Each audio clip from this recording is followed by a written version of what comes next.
Hi, thank you for coming to my lightning talk. I know times are really weird right now and it takes extra energy to invest in things like this. So I'm really appreciative of your time and also the Developers First Conference for persevering and bringing us this opportunity to connect with one another. So thank you for all of that. My name is Casie Siekman, and I am currently a software engineer and instructor at Prime Digital Academy. One of my responsibilities as an instructor is to teach my students how to code. But a bigger part of my job is effectively communicating with them and then showing them how to effectively communicate with one another and their clients. To help me with these skills, I have read a ton of books, listened to podcasts, watched YouTube videos, read articles, and just done everything I can to try to consume as much information as possible because this communication stuff is really interesting to me. But I've also been able to apply all of those learnings to my real life. I've been able to apply them to my personal life and to my work life. And I've kind of started to filter out what works best for me and what's had the most impact. And I'm here to quickly share them with you. Since I only have 5 minutes to present what normally takes me at least an hour, I'm going to share with you the main concept that's kind of started my journey into understanding communications and has had the biggest impact on me and my interactions with others. And that is nonviolent communication. And to describe it, I'm going to quote Key Assumptions and Intentions of NVC, Nonviolent Communication, because they explain it really well.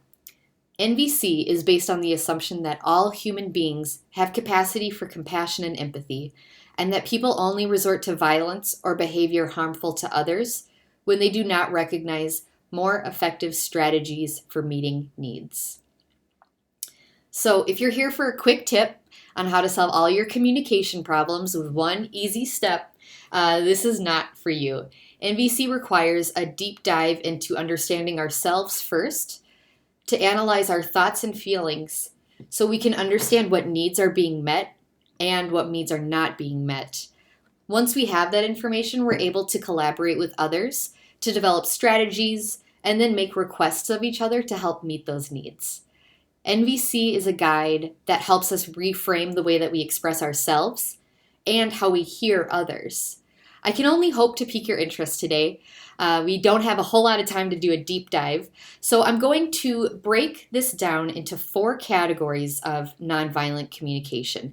And hopefully one maybe stands out to you, or just the whole idea in general stands out to you. You can connect with me on Twitter or LinkedIn if you'd like to talk about it more. Otherwise, you can go out there and buy the book. This is the book that I'm pulling everything from.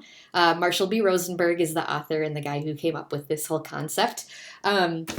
And podcasts, YouTube videos, articles, stuff like that. So I really hope that this is just something that really piques your interest. Okay, so the 4 categories of nonviolent communication. The first one is observation. The concrete actions we observe that affect our well-being. The hard thing about this is learning how to observe without impressing our own evaluation on top of that. And you'll kind of see that come up in the story I'm about to tell. So just observing the concrete actions. Number 2 is feelings, how we feel in relation to what we observe. You'll notice these kind of build on each other. Number 3 is needs, the needs, values, desires, so on and so forth, that create our feelings. And then 4 is requests, the concrete actions we request in order to enrich our lives. NVC allows us to connect with each other and in ourselves in a way that allows our natural compassion to flourish.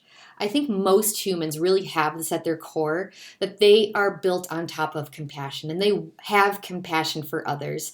But through our lives and through our experiences, we've kind of layered levels of defensiveness on top of that to protect ourselves. I can say honestly that it has impacted me the most in being able to understand myself and my own feelings. I used to feel like I was being controlled by my emotions. And I had really hard time snapping out of things. If I felt like I had been wronged, I really held on to that. And I kind of buried my heels into that feeling. And I viewed things through a very negative filter. If someone didn't respond to my email, it's because they didn't care about my success. If someone was late to dinner, it's because they didn't respect my time. So you can see right there, I'm already telling myself a story, observing these events. I am impressing my own evaluations on these events. So it's really hard to just straight up observe. So that's one of the things that nonviolent communication wants us to work on. So to get back to those stories, my coworker, Karen, didn't respond to those emails because she was slammed trying to get a report out the door that she feared she could lose her job over. My friend was late for dinner because they left their wallet at home and had to turn around. But because I didn't recognize the root of my feelings, I wasn't able to correctly express myself to them, which in turn gives them the opportunity to fill me in on the real situation. And that also, by me expressing myself, it gives them insight into my feelings. Instead of doing all of that, I just huff and I puff and I hold a grudge and I act like everything is fine. In these scenarios, I'm really losing out on the opportunity to connect with myself and those other people and find some compassion in the relationship. Instead, I'm building a bigger and bigger wall and getting more negative and more negative. It might feel weird at first. It might feel like too much information. It might feel too mushy or emotive for work. But if you are open and honest with yourself, and you can be open and honest with others about how you feel and what you need, I think you'll be pleasantly surprised to find that others are grateful for the opportunity to connect and to give. Human beings enjoy giving. We inherently enjoy contributing to others when we have connected with our own and others' needs and can experience our giving as coming from our choice. When we choose to give, that is just like one of the best feelings, especially when we're able to help one another. That is a really fantastic feeling. When someone allows us the opportunity to help them, it's just one of the best things. And this is extra important if you're a leader, if you're in a place of power. People look to you to understand the vibe of the environment, of the workplace. If you are open and honest, they will feel like they are allowed to be open and honest, maybe even expected. And that is when really exciting ideas are shared.